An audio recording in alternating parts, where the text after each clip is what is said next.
La salle de conférence du cabinet Sterling et Associés s'était figée dans un silence glacial après la déclaration de mon frère Mathieu. 11 biens locatifs situés dans les quartiers les plus recherchés de Floride, Tampa, Orlando, Miami Beach, pour une valeur totale estimée à près de 4,2 millions de dollars. Et selon Mathieu, tout lui revenait de droit. C'est simplement juste, ajouta ma mère en posant la main sur son épaule. C'est lui qui gère ses biens depuis la mort de ton grand-père. Il les a mérités. Mon père acquiesça avec ce regard gêné et résigné que je connaissais trop bien. Camille, tu comprends, Mathieu a toujours été le plus responsable, celui qui a le sens des affaires. Ma tante Béatrice esquissa un sourire moqueur de l'autre côté de la longue table en acajou. Et toi, qu'est-ce que tu ferais avec des immeubles locatifs? Tu travailles dans un bureau administratif à remplir des dossiers. Je gardais un visage impassible, les mains croisées calmement sur mes genoux. Cela faisait 5 ans. 5 longues années que je gardais ce secret, que j'observais, que je consignais chaque détail, en attendant précisément cet instant. Eh bien, lança Mathieu en se renfonçant dans son fauteuil en cuir, les bras croisés. Rien à dire? Pas de scène? C'est bien. Peut-être que tu grandis enfin et que tu acceptes la réalité. Je regardais mon père. Vraiment regarder. À 73 ans, ses cheveux avaient blanchi, mais rien d'autre n'avait changé. Il avait toujours choisi Mathieu. Le fils parfait. Celui qui ne pouvait jamais avoir tort. Papa, dis-je doucement, tu ne sais vraiment pas, n'est-ce pas? Sa fourchette, nous déjeunions avant cette réunion improvisée, heurta brusquement l'assiette dans un cliquetis sec. Son visage devint livide. Mathieu se redressa aussitôt. Savoir quoi? Demanda-t-il. Je souris. Absolument tout. Toute mon enfance, j'avais été la fille invisible. Mathieu avait 3 ans de plus que moi, charismatique, sûr de lui, le fils destiné à perpétuer l'héritage familial. Moi, j'étais discrète, studieuse, trop sensible selon ma mère. Quand j'avais 16 ans, mon grand-père André m'avait prise à part pendant un repas de Noël. Camille, m'avait-il dit, tu me rappelles moi au même âge. Tout le monde te sous-estime parce que tu ne fais pas de bruit. Mon grand-père avait construit seul son empire immobilier. En 1967, il avait acheté un petit duplex à Tampa. Pendant 40 ans, il avait accumulé des immeubles, rénové des appartements, développé des revenus passifs. À ma naissance, il possédait déjà 17 logements répartis dans toute la Floride. Ton père n'a jamais eu l'estomac pour ce métier, m'avait-il confié un samedi matin lors de nos traditionnels petits déjeuners hebdomadaires, commencés quand j'avais 14 ans. Et Mathieu croit que l'argent arrive tout seul. Il ne comprend pas le travail que cela demande. Pourtant, il avait vu quelque chose en moi. La façon dont je posais des questions sur la valeur des biens, les tendances du marché, la sélection des locataires. La façon dont j'écoutais réellement quand il expliquait les taux de rentabilité ou les stratégies d'investissement. Le jour de mes 18 ans, il m'avait fait une proposition. Je finance entièrement tes études, peu importe l'université ou le diplôme. Mais je veux une double spécialisation, gestion d'entreprise et finances immobilières. Et chaque été, tu travailleras avec moi pour apprendre le vrai métier. J'avais accepté immédiatement. Ma famille remarqua à peine ma décision. Mathieu étudiait à Université Yale en économie, la grande fierté familiale. Moi, j'étais inscrite à Université de Floride, une université publique que ma mère évoquait toujours avec une déception à peine dissimulée. Pendant les étés, j'appris tout, gestion locative, maintenance, relations avec les locataires, conformité juridique, analyse financière. Mon grand-père ne se contentait pas de m'enseigner, il me testait constamment. Il me confiait des biens à analyser, des problèmes à résoudre, des décisions à prendre. Tu as un talent naturel, m'avait-il dit après que j'eus identifié un avantage fiscal qu'il avait lui-même négligé lors d'une acquisition. Tu es meilleur que la plupart des gestionnaires immobiliers que j'ai engagés. Pourtant, je restais discrète. Ma famille croyait que j'aidais simplement mon grand-père avec quelques tâches administratives pendant que Mathieu effectuait des stages prestigieux dans des banques d'investissement. Après l'université, j'acceptai un poste au ministère américain du Logement et du Développement urbain. Un travail stable, administratif, ennuyeux du point de vue de ma famille. Ils ignoraient que je travaillais au département d'analyse des politiques du logement, où j'étudiais le marché immobilier et les mécanismes fédéraux du secteur. Toujours en train de tamponner des papiers pour l'État, plaisantait Mathieu lors des repas familiaux, lui qui travaillait désormais dans un fonds d'investissement à New York. Tu comptes trouver un vrai travail un jour ? Je souriais sans répondre. En 2019, la santé de mon grand-père commença à décliner. Mentalement, il restait d'une lucidité impressionnante, mais son corps l'abandonnait peu à peu. En février, il me demanda de venir chez lui. Camille, je ne serai plus là très longtemps et j'ai pris une décision. Il fit glisser un dossier sur la table de sa cuisine. À l'intérieur se trouvaient les actes de cession de 11 propriétés. Tout ce qu'il possédait encore. Les joyaux de son patrimoine. Je te transfère tout immédiatement. Ces biens sont désormais à toi, entièrement et légalement. Mes mains tremblaient en feuilletant les documents. Grand-père, ça représente presque 3,8 millions de dollars et environ 18 400 dollars de revenus locatifs nets par mois, termina-t-il calmement. Je t'observe depuis 10 ans, Camille. Tu comprends ce métier. Tu le respectes. Tu protégeras ce que j'ai construit. Puis son expression se durcit. Ton frère me vole. Mon sang se glaça. Quoi ? Je lui ai confié la gestion des biens il y a 3 ans pour voir ce qu'il ferait. Il encaisse certains loyers en liquide, falsifie des rapports, déclare des appartements vacants alors qu'ils sont occupés. J'ai tout documenté. Il m'a déjà volé environ 127 000 dollars. J'étais écœurée. Je ne l'ai pas confronté parce que je voulais voir jusqu'où il irait. Et s'il finirait par avouer. Il ne l'a jamais fait. Il marqua une pause avant d'ajouter, voilà ce qui va se passer. Tu vas devenir propriétaire de tout. Mathieu n'a pas besoin de le savoir. Laisse-le continuer à gérer les biens. Observe-le. Archive tout. Un jour, tout éclatera. Et ce jour-là, tu seras protégé. Cette semaine-là, les actes furent enregistrés officiellement. Tous les biens furent transférés à mon nom, Camille Morel, propriétaire unique. Mon grand-père mourut 4 mois plus tard, en juin 2019. À son enterrement, Mathieu joua parfaitement le petit-fils dévasté.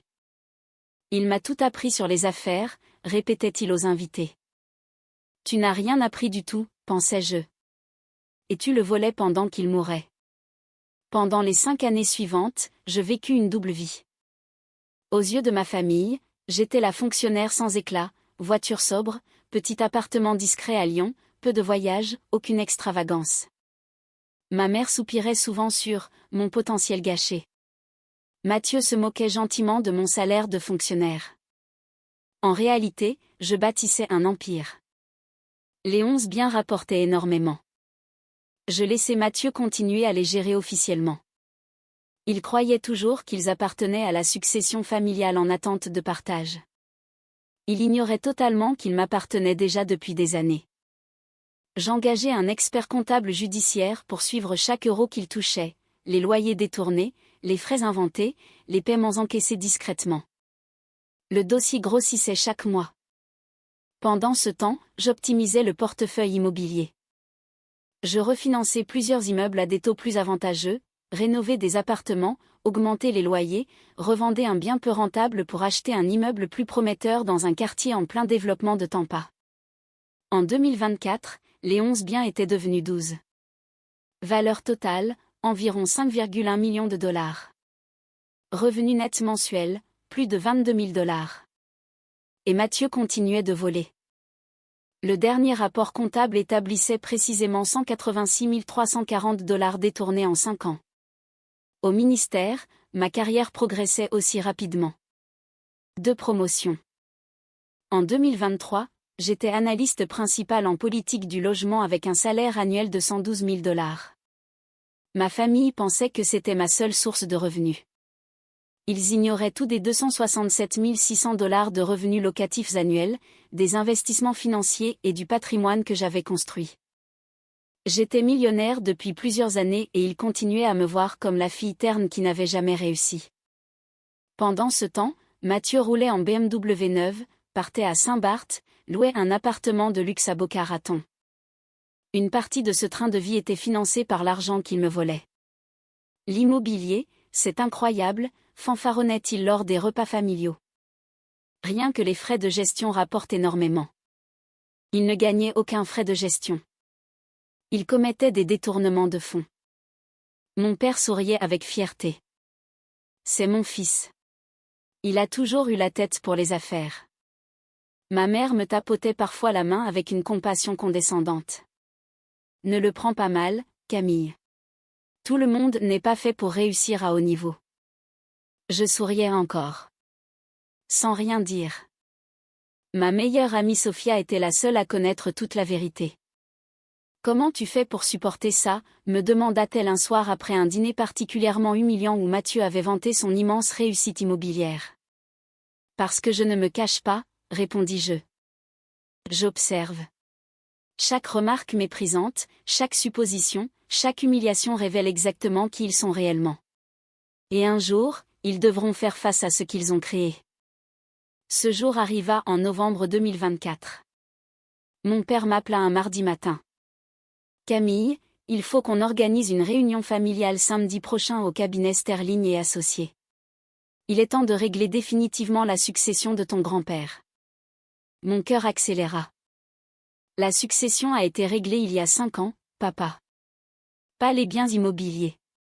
Mathieu les gère depuis tout ce temps mais il faut désormais les répartir officiellement. Et nous pensons tous qu'il est logique qu'ils lui reviennent. C'est lui qui a fait tout le travail. Je restai silencieuse un long moment. Tu comprends, n'est-ce pas? C'est juste.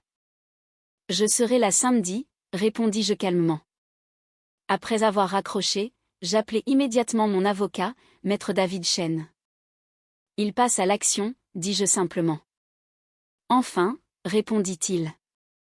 Tous les documents sont prêts depuis des années.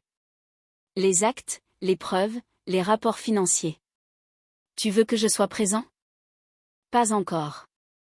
Je veux voir jusqu'où ils iront. Puis j'appelai l'experte comptable. Le rapport final est prêt? Depuis hier. Chaque dollar détourné est documenté. Enfin, je rappelai mon père. Une seule question, savais-tu que grand-père avait transféré les biens avant sa mort? Un long silence suivit. De quoi tu parles? Laisse tomber. À samedi. Ils ne savaient rien. Aucun d'eux ne savait. Le samedi matin, je m'habillai avec soin, tailleur noir sobre, bijoux discrets, allure professionnelle. Exactement comme lors de chaque réunion familiale depuis 5 ans. J'arrivai 15 minutes en avance. Le cabinet occupait le dernier étage d'une tour moderne du centre-ville de Tampa. Très ostentatoire. Typiquement Mathieu. Toute la famille était déjà installée. Mathieu siégeait en bout de table comme un PDG. Camille, s'étonna ma mère. Tu es en avance. Je n'aurais raté ça pour rien au monde, répondis-je en m'asseyant près de la porte. À 10 heures précises, un avocat entra dans la salle. Bonjour à tous. Je suis maître James Sterling. Mathieu m'a demandé d'animer cette réunion concernant les biens immobiliers de feu André Morel. Mathieu se leva aussitôt comme s'il présentait un projet devant un conseil d'administration. Comme vous le savez, je gère les 11 biens locatifs depuis 5 ans. Cela représente énormément de travail, mais je l'ai fait par amour pour l'héritage de grand-père. Mon père hocha la tête avec admiration. Ces biens valent aujourd'hui environ 4,2 millions de dollars et génèrent des revenus importants. Après réflexion, je pense et je crois que vous serez tous d'accord qu'il serait logique qu'ils me reviennent définitivement. Il l'a mérité, confirma immédiatement ma mère. Il a fait tout le travail, ajouta ma tante Béatrice. Je les observais en silence. Des objections, demanda Mathieu en me regardant directement. Je souris doucement. Juste une question avant, si ça ne dérange personne. Il soupira d'agacement mais acquiesça. Papa, demandai-je, est-ce que grand-père t'a déjà parlé précisément de ses décisions concernant les biens? Mon père remua nerveusement sur sa chaise. Il disait qu'il gérait ça lui-même. Pourquoi? Et après sa mort, as-tu déjà consulté les registres cadastraux? Pourquoi l'aurais-je fait? Mathieu s'occupait de tout. Donc, en réalité, tu ignores qui possède légalement ces biens aujourd'hui. Ce n'était pas une question. Son visage se décomposa immédiatement. Mathieu se pencha brusquement vers moi. Qu'est-ce que tu racontes? Les biens font partie de la succession. C'est justement pour ça qu'on est là. Je sortis mon téléphone. Maître Sterling, je crois qu'il y a une confusion. Il n'y a absolument rien à distribuer. Pourriez-vous ouvrir les registres immobiliers du comté de Hillsborough? L'avocat fronça les sourcils mais ouvrit son ordinateur portable. C'est ridicule, cracha Mathieu. Tu fais quoi exactement? Papa, répétai-je doucement, tu ne sais vraiment pas, n'est-ce pas? Sa fourchette tomba à nouveau sur l'assiette. Ses mains tremblaient. Savoir quoi? Hurla Mathieu. Je souris. Qui est réellement propriétaire des 11 biens que tu gères depuis 5 ans? Le visage de Maître Sterling changea en consultant les documents. C'est inhabituel. Ces biens ne sont plus au nom d'André Morel depuis février 2019. Transférés à qui? Exigea ma mère. Je me levai et me dirigeai vers l'écran. Appartement 1, Beach Boulevard à Tampa. Acte transféré le 18 février 2019. Propriétaire, Camille Morel. Appartement 2, Sunset Drive à Orlando. Propriétaire, Camille Morel. Appartement 3, Collins Avenue à Miami Beach. Propriétaire, Camille Morel. Je continuai jusqu'aux 11 biens. Le visage de Mathieu avait perdu toute couleur. C'est impossible, murmura ma mère. Vous mentez, bredouilla Mathieu, la voix brisée. Vous voulez voir les originaux? Demandai-je en sortant un dossier. Ou appelez directement le service des registres. J'ai payé toutes les taxes foncières depuis 5 ans. Maître Sterling parcourait les actes avec nervosité. Les documents sont authentiques. Correctement enregistrés et validés. Mademoiselle Morel est propriétaire légale depuis février 2019. La salle explosa immédiatement. Comment as-tu pu cacher ça? Cria ma mère. Pourquoi votre grand-père ne nous a rien dit? Lança ma tante. Mais moi, je ne regardais que Mathieu. J'observais la compréhension s'installer lentement dans son regard. La terreur. Mathieu, dis-je calmement, tu comprends ce que ça signifie? Il resta muet. Ça signifie que depuis 5 ans, tu ne gérais pas les biens de grand-père. Tu gérais mes biens. Sans contrat. Sans autorisation explicite. Je pensais, balbutia-t-il. Et surtout, poursuivis-je en sortant un second dossier, cela signifie que chaque loyer détourné, chaque faux frais, chaque somme encaissée discrètement ce n'était pas du vol envers une succession. C'était du vol envers moi. J'ouvris le rapport de l'expert comptable judiciaire. Voici l'analyse complète de toutes tes opérations financières sur 5 ans. Appartement Beach Boulevard, mars 2019, $1 850 encaissés en liquide auprès du locataire, logement déclaré vacant dans les comptes officiels. Avril, même chose. Mai, même chose. Arrête, murmura Mathieu. Appartement Sunset Drive, frais de retard fictifs facturés à une locataire pendant 2 ans. 17 fois exactement.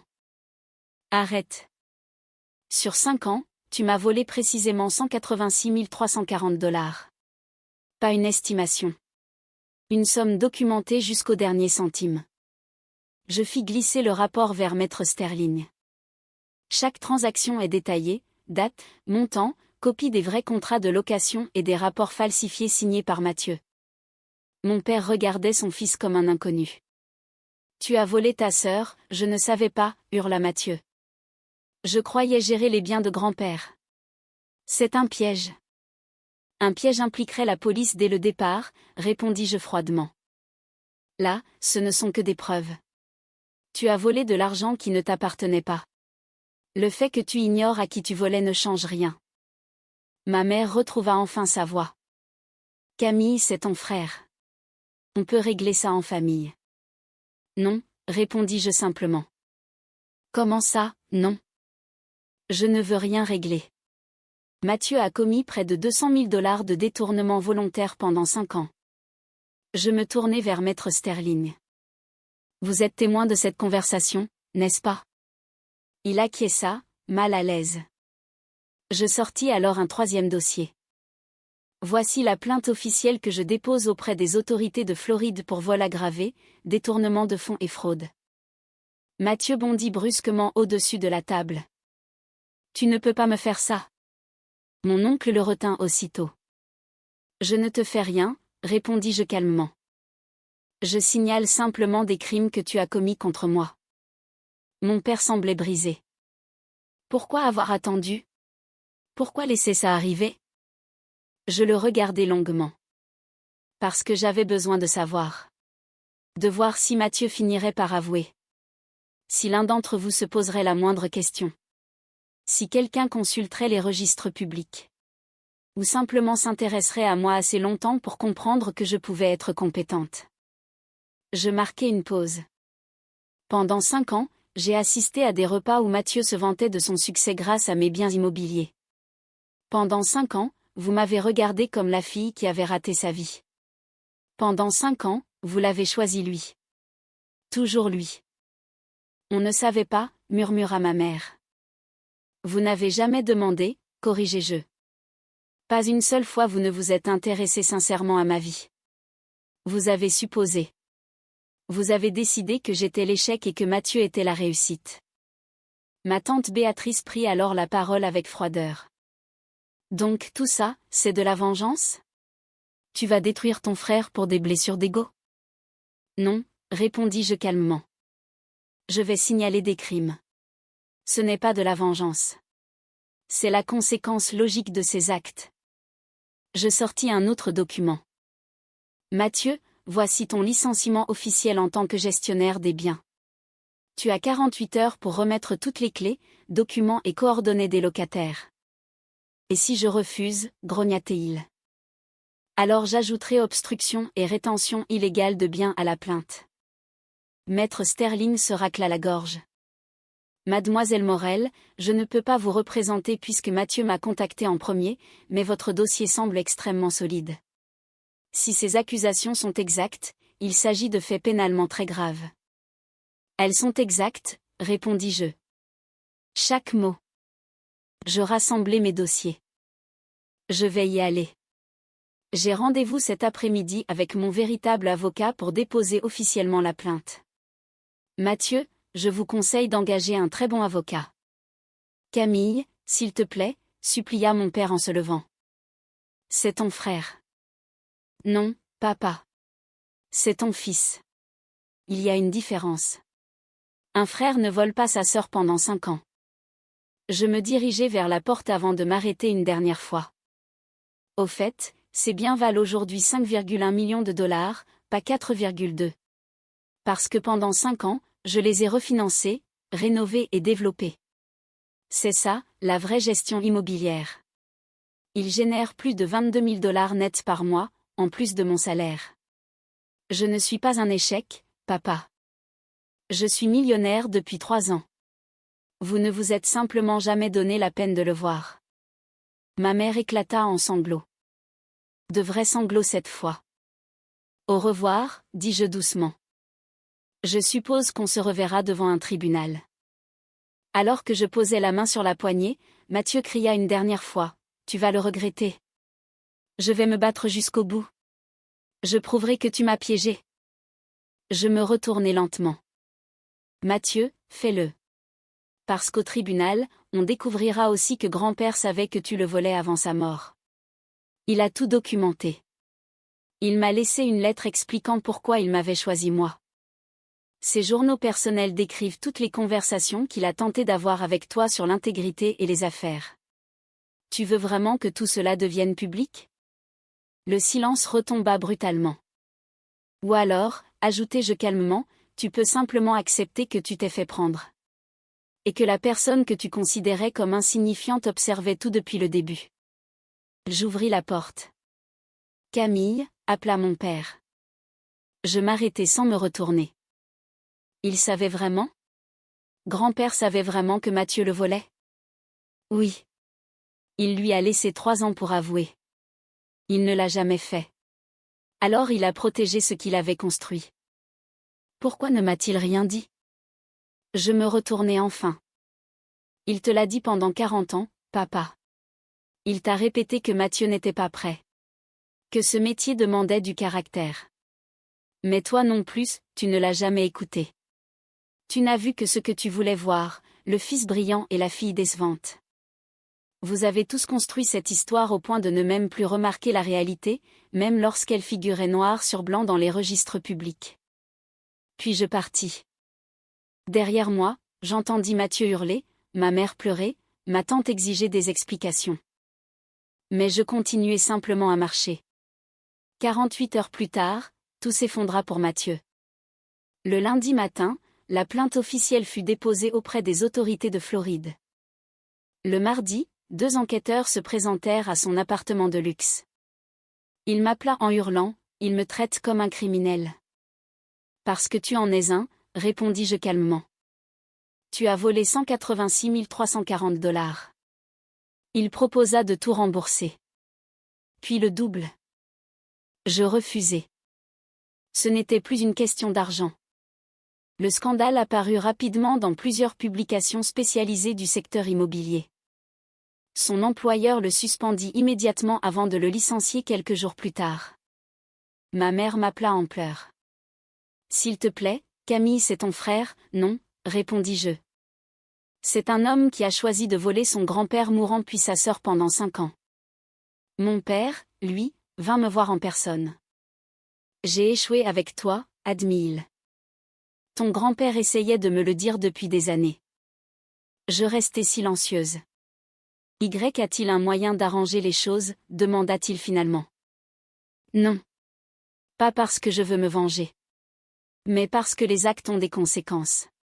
Si j'abandonne les poursuites, qu'est-ce que ça lui apprendrait? Qu'il peut tout faire tant qu'il est le fils préféré? 6 mois plus tard, Mathieu accepta un accord judiciaire, plusieurs chefs de vol aggravés, 3 ans de mise à l'épreuve, remboursement intégral, travaux d'intérêt général et casier judiciaire permanent. Sa carrière dans la finance était terminée. Son mode de vie luxueux disparut.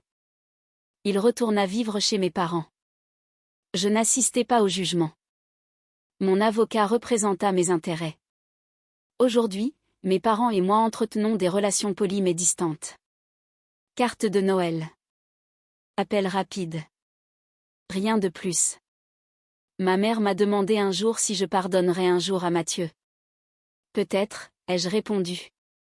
Mais pardonner ne signifie pas oublier ni lui redonner accès à ma vie. Tu es encore en colère? Non. Je suis simplement passée à autre chose. Ma vraie famille, elle, était ailleurs, Sophia, mes anciens collègues du ministère, mes partenaires d'affaires. Quand l'affaire fut définitivement close, ils organisèrent un dîner pour célébrer la fin du procès. À Camille, porta un toast Sophia, la preuve vivante que la force silencieuse finit toujours par battre l'arrogance tapageuse. Depuis, j'ai encore développé mon portefeuille immobilier. 14 propriétés désormais. Plus de 6 millions de dollars d'actifs et plus de 30 000 $ de revenus mensuels. J'ai quitté le ministère pour gérer mes investissements à plein temps. Le mois dernier, j'ai reçu un message LinkedIn de Mathieu. 2 phrases seulement, tu avais raison sur tout. Je suis désolé pour ce que j'étais devenu. Je n'ai jamais répondu. Certains trouvent cela froid. D'autres cruel. Mais ils ne comprennent pas une chose essentielle, j'ai laissé 5 ans à Mathieu pour changer. 5 ans pour arrêter. 5 ans pour avouer. 5 ans pour montrer qu'il avait du caractère. Il ne l'a jamais fait. 3 semaines plus tard, j'ai reçu une lettre manuscrite de mon père transmise par mon avocat. Il écrivait: j'ai repensé à ce que tu as dit sur le fait de vraiment te voir. J'ai consulté tes relevés universitaires. Tu as obtenu ton diplôme avec mention. Je ne te l'avais même jamais demandé. J'ai découvert les offres d'emploi prestigieuses que tu avais refusées pour rester dans le secteur public. J'ai enfin consulté les registres immobiliers. Tu n'as pas simplement conservé ces biens. Tu les as développés, optimisés, transformée en quelque chose de remarquable. J'ai honte qu'il ait fallu une enquête criminelle pour que je voie enfin ma propre fille. Je ne mérite pas ton pardon, mais je veux que tu saches que je te vois maintenant. Et je suis fière de toi. Ton grand-père avait raison sur tout. Je garde cette lettre dans le tiroir de mon bureau. Je ne lui ai toujours pas répondu. Peut-être qu'un jour je le ferai. Peut-être pas. Mais aujourd'hui, je sais une chose avec certitude, je n'ai plus besoin de l'approbation de qui que ce soit. J'ai construit quelque chose de réel. Pas en étant la personne la plus bruyante dans la pièce, ni la plus admirée, mais grâce à la patience, à la stratégie, à l'intégrité et à cette conviction silencieuse que le véritable succès ne consiste pas à convaincre ceux qui refusent de vous voir. Il consiste à bâtir quelque chose de tellement solide qu'ils finissent, tôt ou tard, par être obligés de reconnaître son existence. Lors de cette réunion d'héritage, mon frère a revendiqué les 11 propriétés en affirmant qu'elles lui appartenaient. Aujourd'hui, il sait. Toute la famille sait. Je ne cachais pas ma réussite. Je la protégeais. Et au final, cette protection fut l'investissement le plus intelligent de toute ma vie.